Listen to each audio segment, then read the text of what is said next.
Picture this: a mahogany boardroom 30 stories above Manhattan, floor-to-ceiling windows framing a city that never sleeps. The WNBA's top brass sit frozen around the table like statues in designer suits. At the head, Commissioner Kathy Engelbert clutches a single sheet of paper so tightly her knuckles bleach white. The headline on it is simple, brutal, final. Clark Camp rejects unrivaled offer, no counter, no timeline. The silence is suffocating. Then the paper tears in half. Engelbert's voice cracks the air like a starter's pistol. $20 million, she hisses, eyes blazing. 20 million, and she won't even return our calls. A senior VP tries to speak, but she cuts him off, slamming the torn page on the table. We sold the networks the future. We told them Caitlin Clark would play 365 days a year, if that's what it took. And now our golden goose just looked us in the eye and said no. Across America, phones are already blowing up. Group chat are melting. A single tweet from a plugged-in insider, CC22 has ghosted the richest offer in women's sports history. Hits 10 million impressions in 40 minutes. The replies are pure fire. She's not for sale. The queen just took her crown back. The old guard panics. The new generation celebrates. And somewhere in a quiet gym in Indiana, Caitlin Clark drains another 3, sweat dripping, headphones on, completely unbothered, because for the first time in league history, the biggest star in the building doesn't need the building at all. The empire built on desperation just met a woman who has none left to give. And in that single, silent no, echoing from a private phone line nobody can reach, the entire power structure of women's basketball cracked wide open. But to understand why that one word felt like a bomb going off in the commissioner's perfectly manicured hands, we have to go back to the deal they thought nobody could refuse. For 27 years, the WNBA ran on a crew. Unspoken contract. We will pay you pennies. You will smile for the cameras. And every winter, you will fly 13 hours to Turkey or Russia or China. Risk your knees on frozen courts and pray the checks clear so your family eats. Generations of queens, Cheryl Swoops, Lisa Leslie, Diana Taurasi, Maya Moore, accepted the deal because there was no other door. They bled overseas so the league could survive on scraps. And every commissioner before Kathy Engelbert slept easy, knowing the players had no leverage, no escape, and no choice. Then came Caitlin, one rookie from Iowa, raised by a schoolteacher mom and a dad who coached her brothers in the driveway, walked in carrying something the league had never seen. Real unstealable wealth before she ever laced up in the W. 28 million reasons from Nike to never again beg for a bonus, a charter flight, or a single day off. And when the new off-season league, Unrivaled, slid that $20 million golden handcuff across the table, the same league built by players who once had to choose between rent and recovery, Caitlin looked at the number, looked at the bruises still yellowing on her ribs from a season of unchecked elbows, and she did the most revolutionary thing a woman in her position could do. She paused. Not a dramatic press conference, not a subtweet storm, just quiet, Midwestern, immigrant granddaughter pause.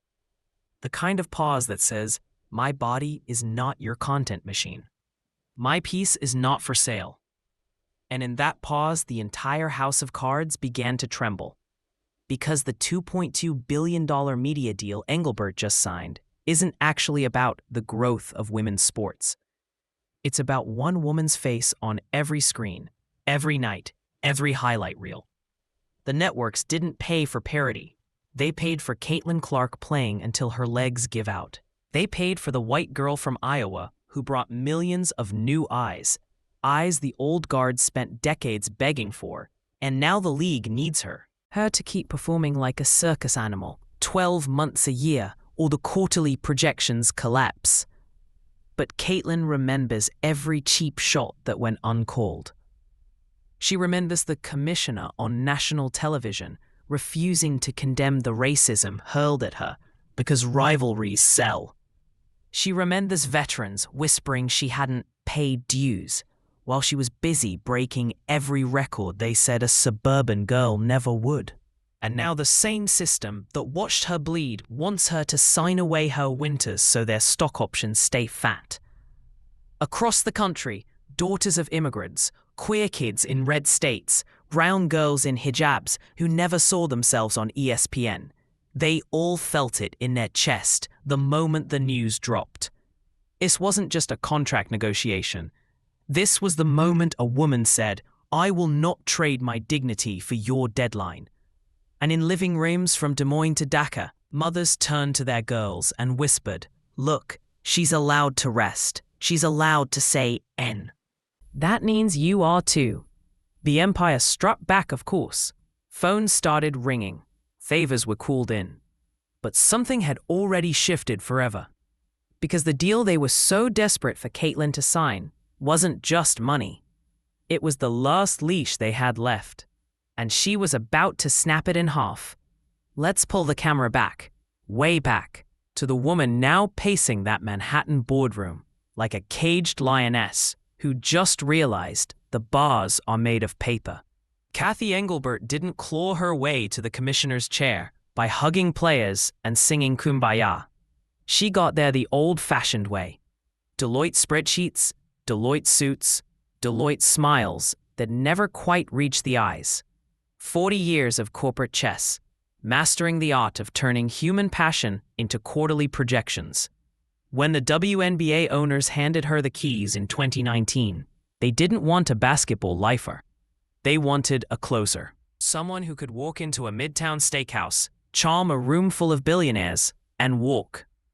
With a $500 million media deal. And she delivered, twice. On the surface, she's polished perfection. The tailored blazers, the measured cadence, the way she says optics, like it's a prayer. But beneath that armor beats the heart of every gatekeeper who ever told a dreamer, "Be grateful for what we deign to give you."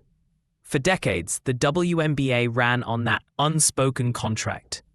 We pay you crumbs. You fly commercial with 3 layovers. You risk your knees in Turkey and Russia every winter. And if you're very good and very quiet, maybe one day we'll throw you a parade and a $240,000 max contract. Players signed because they had no choice. The league banked on that desperation like it was compound interest. Engelbert never hid her philosophy. In private owner meetings, leaked memos later proved it. She called the old system beautifully sustainable. Translation: as long as the talent stayed hungry, the talent stayed controllable. She smiled for the cameras talking growth of the game, but her real genius was always containment. Keep salaries low enough that stars still needed the league more than the league needed any one star.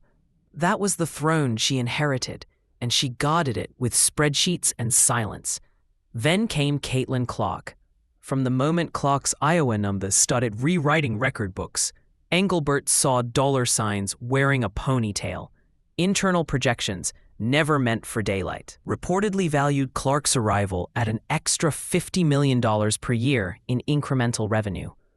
The 2024 media deal that jumped from $60 million to $200 million annually, insiders say the networks asked one question in every negotiation: how many Caitlin Clark games are guaranteed? Engelbert answered with a smile and a promise she never wrote down: as many as it takes. She sold the future without ever asking the future if she wanted to be sold. And when the rookie season turned ugly, when Clark was clotheslined, hip-checked, trash-talked about her whiteness, her straightness, her very existence, Engelbert's response was a masterclass in calculated indifference. That now infamous CNBC interview. The host asked point-blank if the targeted fouling and racial vitriol against Clark concerned her. Engelbert tilted her head, offered that trademark half-smile, and said, "Rivalries are good for the game." Translation: pain equals ratings. She refused to condemn, refused to protect, refused to suspend. She let the rookie bleed because blood keeps the timeline scrolling. Behind closed doors, the arrogance calcified. Staffers say she began referring to Clark as the asset, never by name. When veterans who complained about Clark's hype were quietly reassured, "Don't worry, she'll fall in line. Everyone does." The $20 million Unrivaled package wasn't generosity. It was a gilded leash. Equity shares, revenue kicks, marketing bonanza, all structured so that saying yes would tie Clark to the asset to the league's machinery 12 months a year, forever. They assumed the kid from Iowa, who grew up middle class, would see those commas and fold like every desperate star before her. They never saw the trap in their own offer. For the first time, the league needed one player more than that player needed the league. And the woman who built her empire on controllable hunger had finally met a hunger she could not buy, lease, or intimidate. Kathy Engelbert was about to learn what happens when the queen you crowned decides the crown is hers to keep or discard as she sees fit. And somewhere in the silence after that torn contract hit the table, the first real crack appeared in the throne she thought was unbreakable. Little did she know, the woman she dismissed as an asset was about to show the entire world what real power looks like when it finally says enough. She was never supposed to make it this far. Long before the sold-out arenas and the Nike billboards towering over Times Square, Caitlin Clark was just a skinny kid from West Des Moines, with a dream too big for Iowa cornfields. Her father, Brent, worked construction. Her mother, Anne, kept the books for a small company. They weren't rich, weren't connected, weren't even particularly tall. What they were was relentless. Every weekend, every holiday, every single dawn, the driveway lights stayed on while Caitlin launched shot after shot, the way other kids scrolled TikTok, obsessively, joyfully, defiantly. While the blue blood programs whispered that a white girl from the suburbs couldn't hang with the new wave of athletic freaks, Caitlin answered by breaking every record in the Iowa high school history books.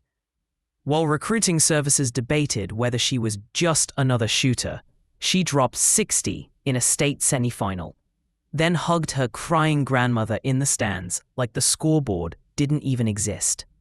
That was the first glimpse of the steel hiding behind the smile. She played for love, not approval. College only sharpened the blade. At Iowa, she carried a point. Program that hadn't sniffed a Final Four in 30 years straight to back-to-back national championship games. She did it while hearing the same tired chorus. Too slow, too white, too privileged, too Midwestern. Every slight got folded into fuel. Every she can't guard anybody hot take became another Logo 3 splashed in somebody's eye. By her senior year, she wasn't just the best player in America. She was a walking identity movement. Proof that heart and work could still outrun pedigree and politics. But the real forging happened the moment she turned pro. Draft night 2024, the confetti falls, the fever jersey goes over her head, and the entire old guard of the WNBA inhales sharply. They see the viewership graphs, the sold-out road arenas, the little white girls in the stands wearing 22 like it's a superhero cape, and some of them decide, before she ever plays a minute, that this rookie needs to be taught a lesson. Welcome to the league lessons. Blindside screens, elbows to the rids disguised as box-outs. A forearm shiver from Kennedy Carter that sends her sprawling, while referees swallow their whistles, and commentators call it physical play. Night after night, Caitlin absorbs it. She gets up, wipes the blood from her lip, and drops 20 and 10 anyway. She never retaliates, never whines, never gives them the meltdown clip they're fishing for. Instead, she smiles that half smirk, the one that says, "Is that all you got?" and keeps cooking. Her bruises bloom purple across her arms like medals. Her parents watch from the stands, with tears they refuse to let fall. Her little brothers learn what quiet strength actually looks like. and still the league lets it happen. Commissioner Engelbert goes on national television and shrugs that rivalries are good for business. Translation: take the beating, kid, because your pain pays our bills. But something shifts inside Caitlyn during those dark months. Every cheap shot becomes a data point. Every ignored plea for protection becomes a receipt. She starts keeping track, not out of bitterness, but clarity. She sees the machine for what it is, a system that will wring you dry and call it gratitude.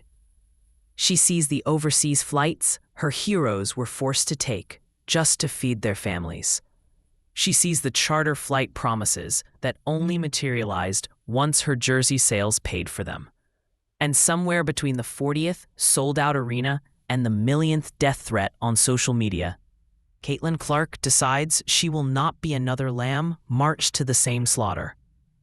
So when the Nike contract lands, 28 million reasons to never beg again, she doesn't celebrate with bottle service. She flies home, hugs her mom so tight, and finally lets herself cry, and whispers the words that change everything. We're done chasing their validation. That signature on the dotted line wasn't just an endorsement deal. It was emancipation papers. Now the girl who once shot in the driveway until her fingers bled owns time, her body, her future. She has the kind of money that turns have to into choose to. She has the kind of love from fans that no league marketing budget can manufacture. And she has the scars, visible and invisible, that taught her exactly how much this game takes when it thinks it owns you. Which is why, when the most lucrative trap in women's sports history finally slides across the table, disguised as opportunity, Caitlyn Clark is the one player in the world uniquely, perfectly, dangerously prepared to look it dead in the eye and walk away. Because freedom, once tasted, is worth more than any throne they can build. The clock is ticking, and the temperature is rising. In a sleek Miami penthouse turned war room, Breanna Stewart and Napheesa Collier stare at the same unsigned term sheet that tore Kathy Engelbert's composure in half. 8 figures in bold, equity slices thick enough to choke on, a signature shoe clause, revenue share, the works. They called it the Messi package. For a reason. It was supposed to be the moment the WNBA finally paid its queens like kings. All Caitlyn had to do was say yes. But the inbox stays empty. Stewart paces barefoot across marble floors, phone glued to her ear. She hasn't even opened the attachment, see? Not once. Collier, usually always calm, rubs her temples. We told the investors she was in. We sold them the photo of the 3 of us holding the trophy together. The league's entire winter TV package is built around that photo. The silence between them is heavier than any fourth quarter deficit. Meanwhile, 3,000 miles away, Engelbert storms into a private conference call with the network presidents. Her voice is venom. You paid $2.2 billion because of her. If she sits out January through April, your ratings crater, and we all look like fools. An Amazon exec clears his throat. Kathy, we need a plan B. She snaps back. There is no plan B. There's only Caitlyn Clark. Back in Indianapolis. The pressure campaign goes public. A well-respected analyst drops a podcast bomb. Turning down Unrivaled would be selfish. The veterans built this stage. The least the rookie can do is dance on it. Within hours, the veteran chorus swells. Anonymous quotes flood group chats. Some of us bled overseas for pennies, so this league could even exist. She hasn't paid dues. White privilege is saying no to money black women would kill for. The pile-on is merciless. Talking heads scream about solidarity. Old guard legends post throwback photos of their own bruised knees in Turkey and Russia, captioning them, "This is what building looks like." Every word is a dart aimed straight at Caitlyn's back. And still, nothing. No statement, no clapback, no tears on Instagram Live. The silence becomes its own weapon. Engelbert, watching the narrative slip, tries one last desperate play. She leaks to a friendly reporter that the league is open to enhancing player safety protocols if Caitlin commits to Unrivaled, code for, "We'll finally protect you if you give us your off-season." It's the closest thing to an apology the commissioner has ever authored. The article drops at 8:30 p.m. By 8:17, the replies are savage. Now you care about her safety? Where were the flagrant calls when she was clotheslined every night? The veterans feel the shift. The fans feel the shift. The entire internet smells blood in the water, and for the first time all season, it isn't Caitlin's. In a quiet gym lit only by court lights, Caitlin finally laces up alone. She drains 10 straight threes, each swish louder than any press conference. Her trainer asks if she wants to respond. She just smiles, wipes sweat from her brow, and says, "Not yet." Because the loudest answer isn't words, it's absence. And when that absence finally speaks, it will sound exactly like the empire crumbling. No press conference, no leaked statement. No dramatic sit-down with Rachel Nichols. Just one Instagram story post. 11:47 p.m. from a private gym in Westfield, Indiana. Caitlin in gray sweats, hair in a messy bun, draining step-back threes in silence while Frank Ocean plays low in the background. The caption is only 6 words long, but it detonates like a missile straight into the heart of every executive who ever thought they owned her. Rest is the new flex. That's all she wrote. No emoji, no tag, no explanation, and the internet lost its mind. Within minutes, the clip is everywhere. TikTok stitches, X threads, group chats on fire. Someone slows the footage down, zooms in on the faint purple bruise still blooming on her left shoulder. A souvenir from Kennedy Carter's blindside hit. A hit the league never punished. The comments turn into a war cry. They tried to break her body and she answered by healing it. This is what decolonizing your labor looks like. A Midwest girl just taught the suits that black and brown bodies aren't the only ones allowed to say enough. But inside the league offices, the mood is funeral dark. Engelbert stares at her phone, mouth actually open, as the views climb past 50 million. One of her deputies whispers, "We can spin this, right?" She doesn't answer. She can't. Because Caitlin didn't argue. She didn't posture. She simply disappeared into her own peace and let the absence speak louder than any rant ever could. And that absence is surgical. Because while the commissioner is pacing, Caitlin is finally letting her body remember what safety feels like. Ice baths, physical therapy at 7 a.m. Her mom making pancakes shaped like basketballs while her little nieces laugh. Quiet dinners with her parents. The same parents who drove through Midwest blizzards so their daughter could chase a dream nobody else believed in yet. For the first time in 18 months, Caitlin Clark is not performing gratitude. She is living it. And every healed tendon is an indictment. Every calm breath is a receipt. The league spent the end. Rookie season watching her get mugged on national television and called it "Welcome to the W." They let veterans body slam her, elbow her, mock her whiteness, her straight hair, her basic name, anything to dim the light they secretly feared. The same voices that screamed, "Protect black women," suddenly discovered that protection has an asterisk when the target brings in white suburban dollars. Caitlin heard every word. She felt every forearm. And instead of begging for mercy, she collected the data, waited for her moment, and then, when they needed her most, she chose herself. That is the counterattack.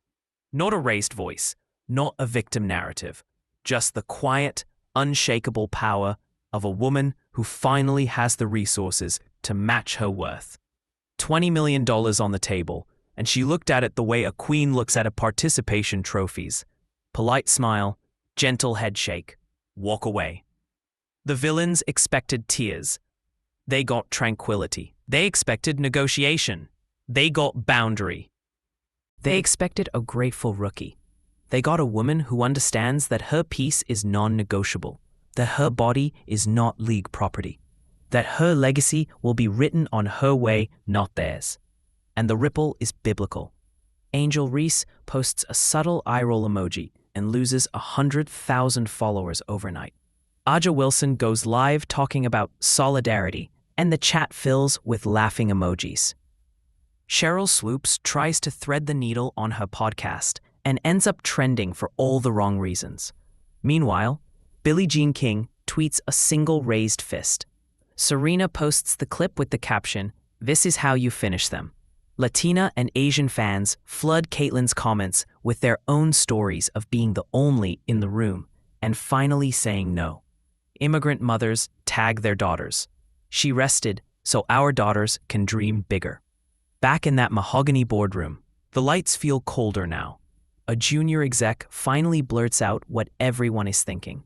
What if she never comes back? Hungry?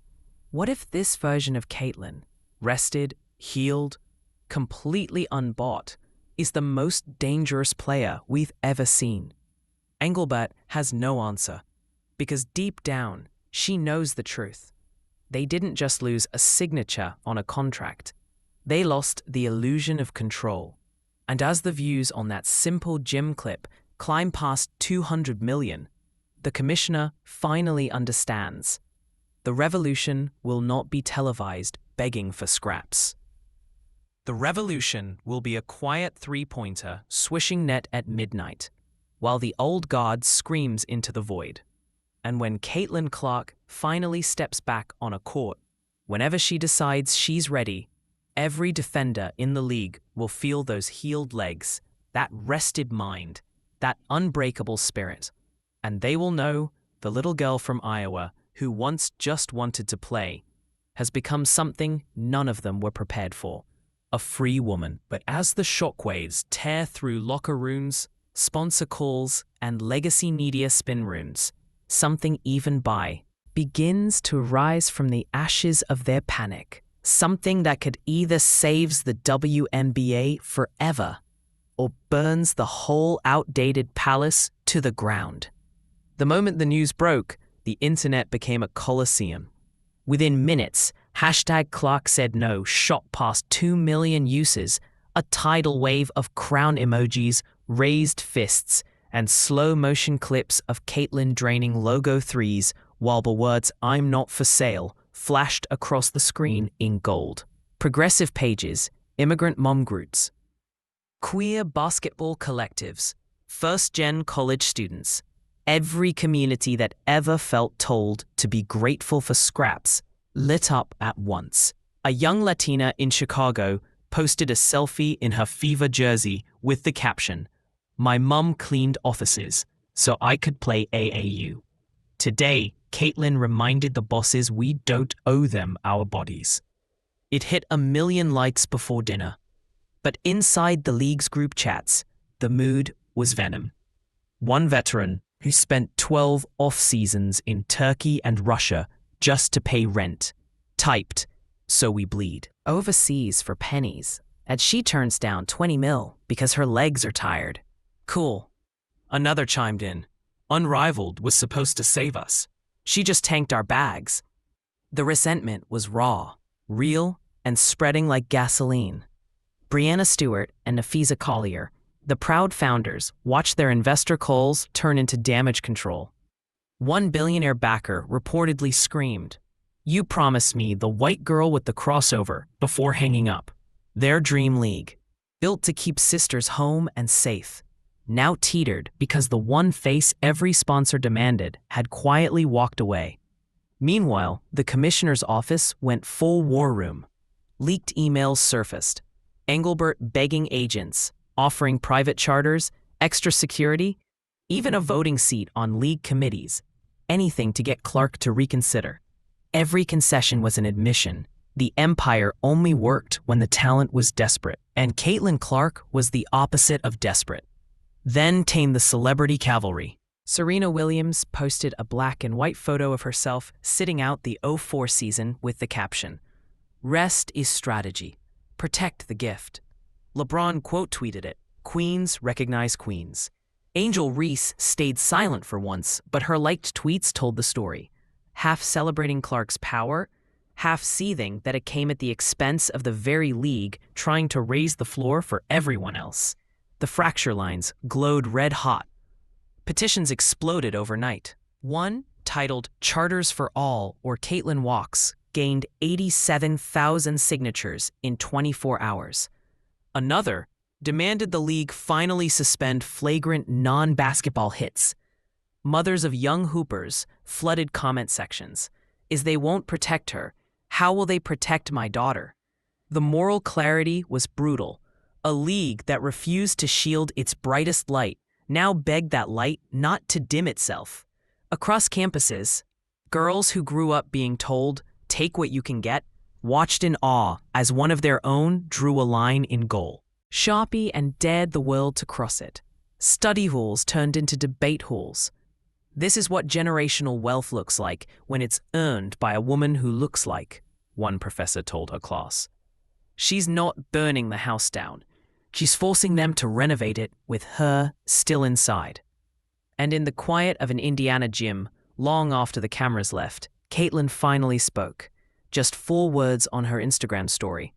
White text over a black screen. Thank you for understanding. The internet lost its mind all over again.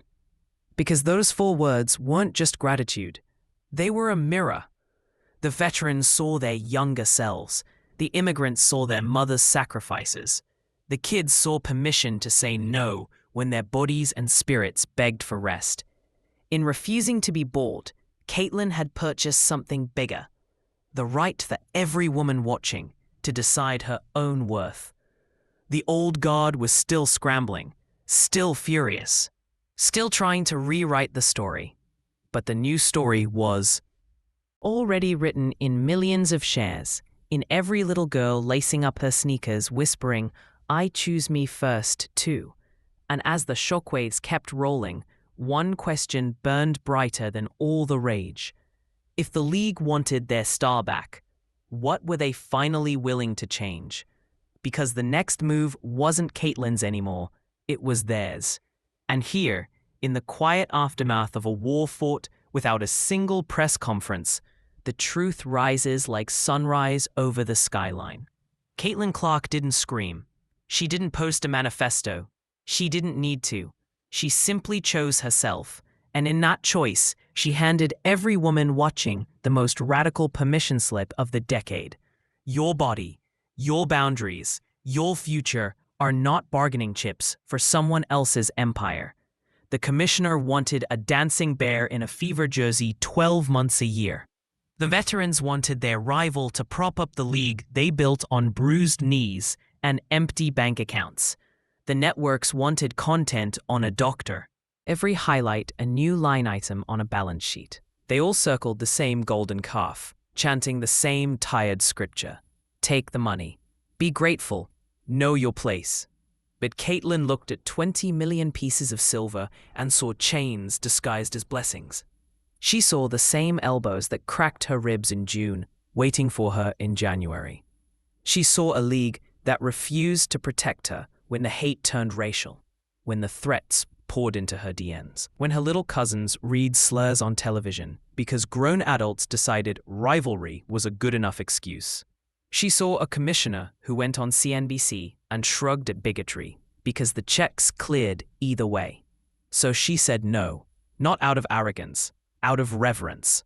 Reverence for the little girl in Iowa who once practiced until the gym lights shut off, who learned that real wealth is measured in peace, not in paychecks.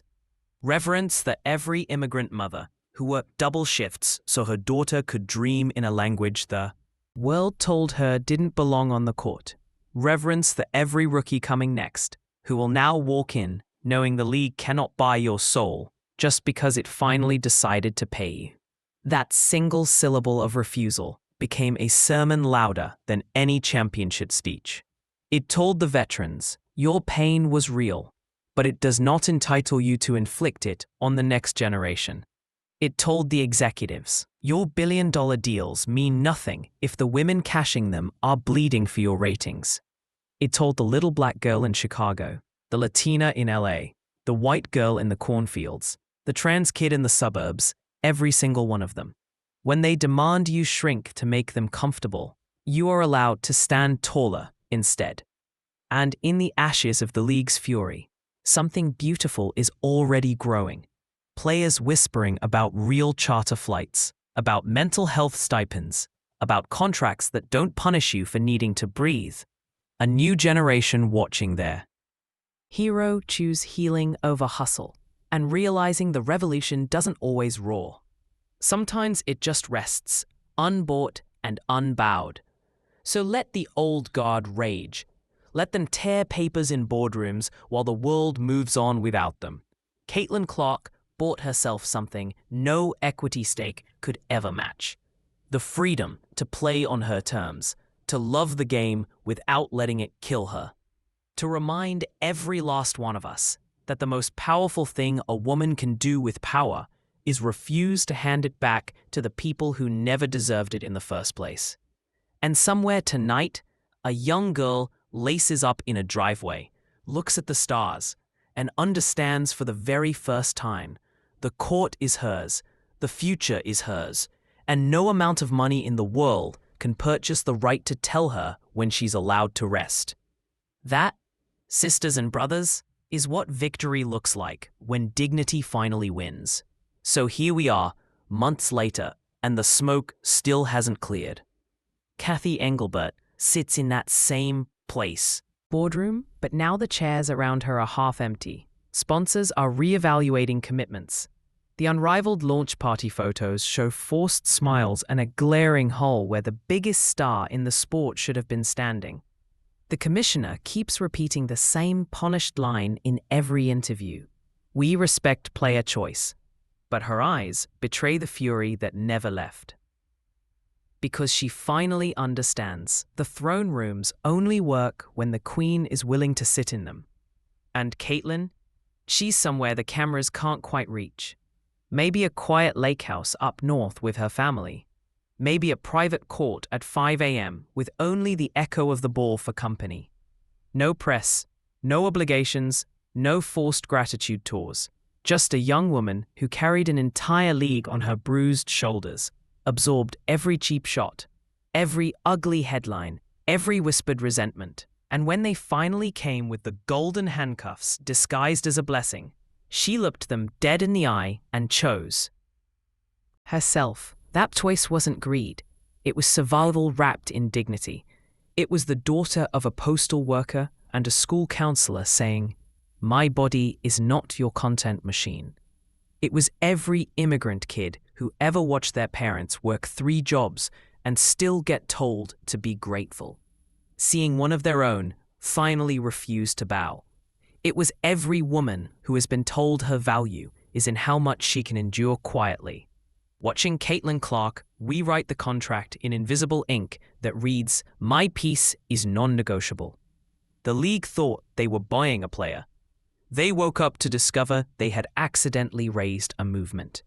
Because when one woman says no, and the sky doesn't fall, when she walks away from $20 million and the sun still rises, every other woman in every locker room, every classroom, every dead-end job suddenly remembers she has the same right. That's the real ripple effect they're terrified of. Not the lost TV ratings tonight, but the precedent that tomorrow, 100 more Caitlins might decide their health, their joy, their boundaries matter more than someone else's bottom line. So, if you're watching this and something in your chest is burning, good. That fire is yours. Take it. Guard it. Use it. Drop your own no story in the comments. The time you finally refuse to shrink, to hustle harder for people who never protected you. Let's flood this space with proof that dignity is contagious. Smash the subscribe button like it's the old rules breaking. Turn on notifications because the next chapter of this revolution is already being written in gyms and group chats and quiet conversations where women decide they are done being grateful for crumbs. Caitlin Clark didn't just reject $20 million. She bought something infinitely more expensive, the freedom to build the league, the career, the life on her own terms. And the most beautiful part? She's just getting started. The commissioner is still furious. Let her stay that way. Fury is what happens when control slips through your fingers and lands in the palms of someone who was never supposed to hold it. The rest of us, we're just getting warmed up. See you in the next one. Because when the real ones rise, the whole world watches. And this time, we're not looking away. Fury is what happens when control slips through your fingers and lands in the palms of someone who was never supposed to hold it. The rest of us, we're just getting warmed up. See you in the next one. Because when the real ones rise, the whole world watches. And this time, we're not looking away.